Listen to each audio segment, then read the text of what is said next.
जुनून अपने सोच में डूबी हुई अपने घर के डोर के पास पहुंच गई। वो जैसे ही डोर खोलने वाली थी वैसे ही उसकी नजर डोर के पास वाले डस्टबिन में पड़ी, जहां एक बहुत खूबसूरत ट्यूलिप का बुके था, पर वो मुरझाने के साथ खराब हो चुका था, जैसे उसे 2-3 दिन पहले भेजा गया हो। पर फिर भी उसकी खूबसूरती ज्यादा कम नहीं हुई था। जुनून उस बुके को देखकर थोड़ी हैरान हुई, क्यों वो फूल उसके डोर के पास था। जुनून फिर भी ज्यादा ना सोचते हुए डोर खोलकर घर के अंदर चली गई। रूही पहले से ही सोफे पर लेटे हुए टीवी देखते हुए चिप्स खा रही थी। जुनून पहले ही फोन करके रूही को अपने घर बुला थी। रूही जुनून को देखते ही तुरंत उसके पास भागते हुए जुनून को गले लगा लेती है और कहती है, ओ मेरी सोलमेट, तू आ गई, तुम्हें मैं कितन मिस कर रही थी। जुनून भी उसके पीठ पर हाथ रख देती है और थोड़ा परेशान होकर बोलती है, थोड़ा लाइटली गले लगा, मेरे बॉडी में पेन है। रूही चिंता करते हुए जुनून के चेहरे को अपने हाथ में भरकर बोली, क्या हुआ?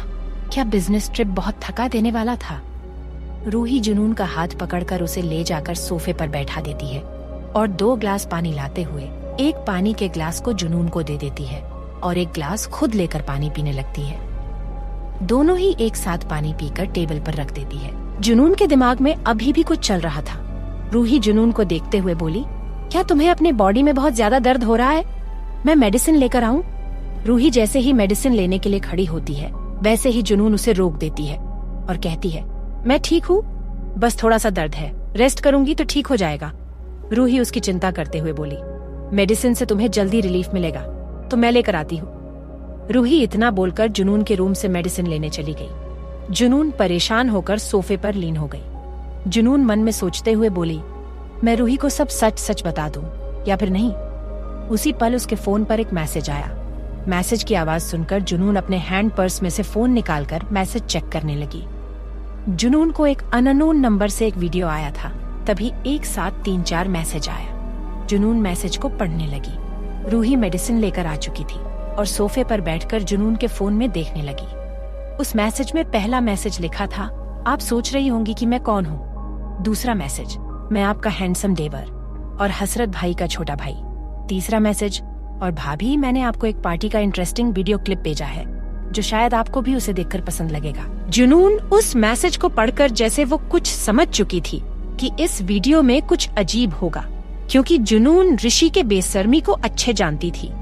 रूही जुनून से क्यूरियोसिटी से बोली, वीडियो स्टार्ट करना, मुझे भी पार्टी का वीडियो देखना है। जुनून उसकी बात सुनकर घबरा गई। जुनून जितना ऋषि को जानती थी उसने कोई ऐसी चीज भेजी होगी जो दूसरों को देखकर शर्मा आए। रूही की बात सुनकर जुनून अपना फोन रूही से साइड करते हुए बोली, नहीं, पार्टी में कुछ खास नहीं हुआ था, तो जानने वाली कुछ बात नहीं है, और तुम्हें जानना ही है तो मैं तुम्हें अपने मुंह से बता देती हूँ। रूही जुनून का एक्सक्यूज सुनकर उसे थोड़ा अजीब लगा, क्योंकि एक छोटी सी छोटी बात जुनून उसे बताती थी और अब जुनून जैसे उसे कुछ छिपा रही थी। रूही जुनून के फोन को देखी जो जुनून अपने कमर के पीछे छुपा रही थी। रूही बोली, ठीक है, मैं तुझ पर विश्वास करती हूँ। रूही उसके तरफ मेडिसिन आगे बढ़ाते हुए बोली, तो तुम अब दवा खा ले। जुनून अपना फोन अपने कमर के पीछे रख देती है और रूही से मेडिसिन लेते हुए एक हाथ में पानी का ग्लास पकड़कर दूसरे हाथ से मेडिसिन खाकर पानी पीने लगती है। उसी पल रूही एक तिरछी स्माइल के साथ जुनून के फोन को देखते ही झट से उठा लेती है और भागते हुए जुनून का फोन देखने लगती है। जुनून उसके पीछे भागते हुए चिल्लाई, रूही मेरा फोन दो। रूही सोफे के दूसरी साइड भागते हुए बोली, नहीं, मैं नहीं दूंगी, मुझे पता है इस वीडियो में कुछ तो है जो तू मुझसे छुपा रही है। जुनून रूही के अपोजिट साइड खड़ी होते हुए समझाते हुए बोली, जो सोच रही है ऐसा कुछ नहीं है, मैं तुमसे कोई भी बात क्यों छिपाऊंगी, तू तो मेरी सबसे अच्छी दोस्त है, तो मेरा फोन मुझे दे दो। रूही हंसते हुए जुनून को उसका फोन दिखाते हुए बोली, देख सोलमेट, मैं वीडियो स्टार्ट करने जा रही हूँ। रूही सोफे के साइड खड़ी थी।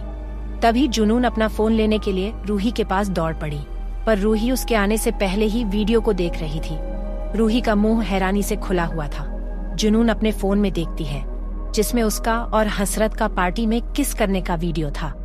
उसी पल ऋषि ने एक स्माइली के साथ मैसेज किया, भाभी, आपको वीडियो कैसा लगा, आपको पसंद आया ना? आप दोनों ने पार्टी में क्या जबरदस्त किस किया था। मैंने सोचे आप दोनों को ये याद रहे, इसलिए मैंने आपकी और भाई की वीडियो बना ली। और ये वीडियो मैंने भाई को भी भेज दी है, तो भाभी वीडियो को एंजॉय कीजिए। रूही ऋषि का मैसेज देखते हुए बोली, तेरे डेविल हस्बैंड का भाई बहुत बेशर्म है, अपने भाभी को कोई ऐसा बोलता है। जुनून ऋषि पर मन ही मन गुस्सा करने लगती है। रूही जुनून को देखते हुए समीले करके बोली, तू तो बहुत छुपम रुस्तम निकली, मेरे सामने कुछ और बोलूंगी, करोगी कुछ और। वेरी बैड सोलमेट, तू तो ऐसी बातें कभी नहीं छिपाती थी। उसी पल रूही के दिमाग में कुछ घूमने लगा और हिरनी से तुरंत जुनून से बोली, तुम्हारी बॉडी पेन का मतलब तुम्हारे बीच और डेविल जीजू के बीच क्या सब कुछ हो गया। रूही के आगे सवाल पूछने से पहले ही जुनून अपना मुंह छिपाते हुए वहाँ से जाने लगी। रूही तुरंत उसके आगे आ गई और हैरानी से सोफे पर उसे बैठते हुए बोली, मुझसे मुंह छिपकर तू कहीं नहीं जा सकती, तुम्हें मुझे सब कुछ बताना ही पड़ेगा। तो चल बता, पार्टी के बाद क्या हुआ और क्या तूने डेविल जीजू को एक्सेप्ट कर लिया है। जुनून रूही को बताना नहीं चाहती थी। अगर रूही को पता चल जाता तो रूही उसे हसरत को एक्सेप्ट करने के लिए और भी फोर्स करती, और ऊपर से रूही हसरत के साइड में ही थी, इसलिए जुनून कुछ बना नहीं चाहती थी। जुनून को कुछ न बोलता हुआ देख रूही उसे धमकाते हुए बोली, सोलमेट बताना, क्या तुम दोनों के बीच हस्बैंड और वाइफ वाली रिलेशन बन चुका है, और क्या तूने डेविल जीजू को एक्सेप्ट कर लिया है। देख सोलमेट, अगर तू नहीं बताएगी तो मैं जीजू को सब बता दूंगी कि तू उन्हें पसंद करती है, और 2 साल वाली पहले की भी बात बता दूंगी। तब जीजू तुम्हें और भी खुद से दूर नहीं जाने देंगे। जुनून उसकी बात सुनकर उसे ना चाहते हुए भी उसे सब कुछ बताना पड़ा। वहीं दूसरी तरफ हेवन पैलेस हसरत अपने रूम में सोफे पर बैठे अपने फोन में देख रहा था, और ऋषि भी उसके रूम में उसके बेड पर टिक कर बैठा था। वो भी अपने फोन को ही स्माइल करते हुए देख रहा था। उसके फोन के स्क्रीन पर रूही का पिक्चर था। जब ऋषि रूही का पीछा कर रहा था तब उसने रूही की कई सारी फोटोज क्लिक कर लिया था। वहीं हसरत भी अपने फोन में जुनून के कई सारे कनाडा के झील की फोटोज थी, जिसमें जुनून बहुत खुश नजर आ रही थी। पर हसरत अभी भी सुबह के बाद पर ही अटका था, और जुनून ने जो बीच पर बोला था उसे भी समझने की कोशिश कर रहे था। हसरत ने फोन को देखते हुए कहा, तुम्हें मेरे सवालों का जवाब देना ही पड़ेगा। ऋषि भी फोन में देखते हुए कहा, मेरी इन फ्यूचर गर्लफ्रेंड, तुम्हें घूम फिरकर मेरे पास ही आना है, क्योंकि तुम्हारी किस्मत मेरे साथ ही लिखी। हसरत अभी भी अपने फोन को देख रहा था। तभी हसरत और ऋषि एक साथ बोले, तुम जल्द ही मेरी होगी। ऋषि और हसरत एक दूसरे को देखने लगे, क्योंकि उनके मुंह से सेम वर्ड और सेम टाइम पर निकला था। ऋषि शरारती नजरों से हसरत को देखते हुए कहा, भाई, भाभी पहले से ही आपकी है, बस आप अपनी शादी अनाउंस कर दीजिए तो पूरी भाभी आपकी हो जाएंगी। हसरत अपने ठंडे आंखों से ऋषि को देखते हुए कहा, अभी सही वक्त नहीं है। ऋषि ने कहा, भाई, आप मॉम की वजह से बोल रहे हो ना, पर भाई, जब भाभी पैलेस में आ जाएंगी, माम थोड़ा गुस्सा तो होंगी, पर माम आपसे बहुत प्यार करती है तो भाभी को एक्सेप्ट कर लेंगी। हसरत ने उसके बातों का कोई जवाब नहीं दिया।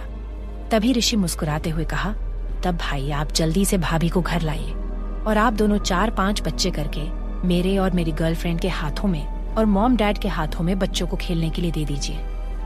हसरत उसकी बात सुनकर सोफे पर से खड़े होते हुए ऋषि की तरफ बढ़ गया। ऋषि अपने भाई को अपने तरफ आता देख डरते हुए कहा, भाई, मैं तो बस मजाक कर रहा था, आप मेरे बच्चे को अपने गोद में खेला लीजिएगा। हसरत ऋषि के कंधे पर हाथ थपथपाते हुए तुरंत ऋषि के पैर पर एक जोरदार लात मार दिया, जिससे ऋषि बेड पर से नीचे गिर गया। हसरत अपने बेड पर बैठ गया और सख्त आवाज में कहा, निकलो मेरे बेडरूम से। ऋषि बेड के सहारे खड़े होते हुए अपने भाई को देखने लगा, जो बेड पर बैठे लीन था। ऋषि ने अपना मुंह बनाते हुए कहा, भाई, मैं आपका छोटा भाई हूँ और आप मुझे इस तरह अपने बेडरूम से निकालेंगे। हसरत ने कोई जवाब नहीं दिया। उसी पल ऋषि एक तिरछी स्माइल करते हुए दोबारा हसरत के बेड पर कूद गया। सुबह ऋषि ऑफिस के लिए पहले दिन से ज्यादा अच्छे से रेडी होकर हॉल में आ गया। वैसे ऋषि इतना जल्दी अपने कंपनी नहीं जाता, वो हमेशा अपने ऑफिस लेट ही जाता था, पर आज कुछ अलग था, क्योंकि रूही उसके कंपनी में एम्प्लॉय बनकर आने वाली थी। इसलिए ऋषि आज खुद को कुछ ज्यादा हैंडसम बनकर ऑफिस जा रहा था, और उसके चेहरे पर एक बड़ी स्माइल भी थी।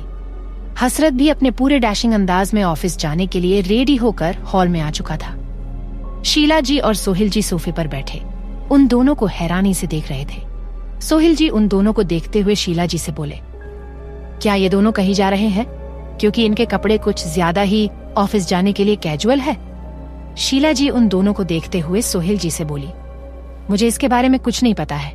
मैं अभी पूछती हूँ कि ये दोनों इतना ड्रेसअप होकर कहाँ जा रहे हैं। सोहिल जी ने अपना सर हाँ में हिला देते हैं। शीला जी ऋषि और हसरत से प्यार से पूछते हुए बोली, मेरे दो हैंडसम बेटो इतना हैंडसम बनकर कहाँ जा रहे हो?